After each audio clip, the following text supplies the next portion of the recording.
This video is going to show a couple of projects that I knocked out fairly quickly with little to no experience on my lathe. It's a new lathe that I got. It's new to my shop, but it's an old lathe. It's an old Walker Turner lathe. I'm not sure of the model number, but I'm going to show you just really quickly a couple of projects that I knocked out very quickly on it. Alright, so the first project that I did was this handle for this lathe. The handle and the knob here. So let me show you the old one. This is the old one, and to my knowledge this is the original one, but you can tell that it was in dire need of repair. It's chipped out along the bottom. It's just dinged up and looks like junk.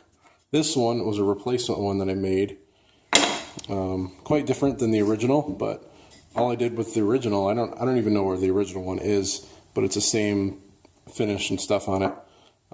So it would look like that, but it was similar to this one, but the original one had part of the handle missing. It was like broken off, and so I took the old one off originally and I traced it on a piece of wood and I cut this one out. And it never really quite worked that well because it was too tall. So whenever I'd try and adjust the angle of the blade, this would rub on the handle. So you can kind of tell the difference here. If you put it behind it a little bit, it was quite different.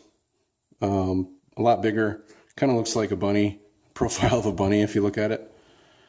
But it wasn't the correct thickness of the wood, and so after watching Jay Bates make one for hand plane, I decided to download the template from Lee Valley. All I did was Google search hand plane handle template. If you want more detailed instructions on how to make it, you can check out Jay's video on that. It was really helpful, and it really gave me that extra push to do one for mine. But it definitely is very instructional. So you can check out leevalley.com or just Google search hand plane handle template, and you'll come up with one of the search results will be Lee Valley, and they have a three-page template that you can print out. It gives you the thickness of the wood that you need, 15/16. Mine's pretty close to that. It gives you all the positions for the holes and everything, but it was very, very simple to do. The hardest part, I guess, was shaping the curve on the handle. That was probably that was actually the most rewarding and fun part, because you can pretty much give it as much curve or as little curve as you want using files and rasps and sandpaper and stuff like that. And of course you can finish it with any kind of finish you want, but I chose to use a General Finishes Armor Seal because I bought some of this a while back and I haven't really used it that much, so I wanted to give it a try. Of course, Jay Bates used a spray lacquer. This is a Minwax clear lacquer, satin. I could have used that, but it stinks really bad and I don't have very much of it left. But I definitely wanted to try the Armor Seal, and it works really well. If you want to pick some of this up at Woodcraft is where I got it, or you can get it online. But I got mine at Woodcraft. It's a pint for $12. And it's pretty good. It's an oil and urethane top coat. It's basically a polyurethane. It says oil and urethane, but I don't know how much oil is in there anyways.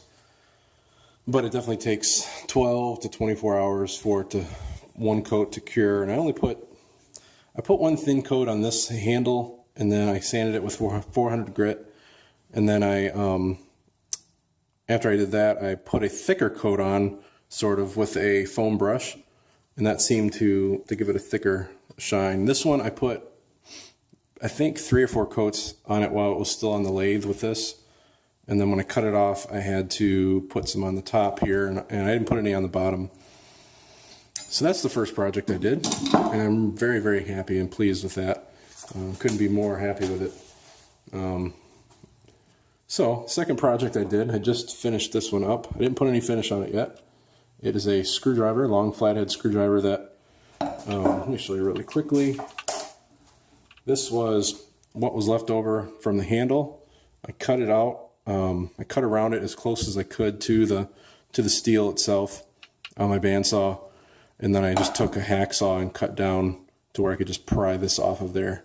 It was already broke to begin with. It was the handle, plastic handle. And so I turned I'm not sure what kind of wood this is. Could be oak. Cut a small blank, oversized obviously, to fit in my lathe, and I turned it. And I put these, just these a few notches in here. I don't know what you want to call them, with my parting tool, or skew chisel, I think it was. It worked out pretty good, just to give a few extra little details. And all right, so this is the handle that I kind of pattern it after a little bit, but it's one of my favorite handles, most comfortable to use. It's slightly bigger than I like, but I like the shape of it and the grip, compared to something like this. This is an old Craftsman, which is nice. This is one that I got from my dad, and this other one was one that I bought. I'm not sure where, but it had that green handle on it, and I did like the the shape of this handle, and it doesn't look. Obviously, this is my only second project on here, so it'll get better. But I definitely like the shape, and I tried to match it as best as I could. I could have made this top a little bit bigger, a little wider, but it's not a big deal. It turned out really well, and I'm not going to put the armor seal on the screwdriver. I'm going to put some spray lacquer just because it's quicker drying. So if you have any old screwdrivers lying around that you'd like to replace the handle on, it's a really easy project to do. Good starter project to do on a lathe.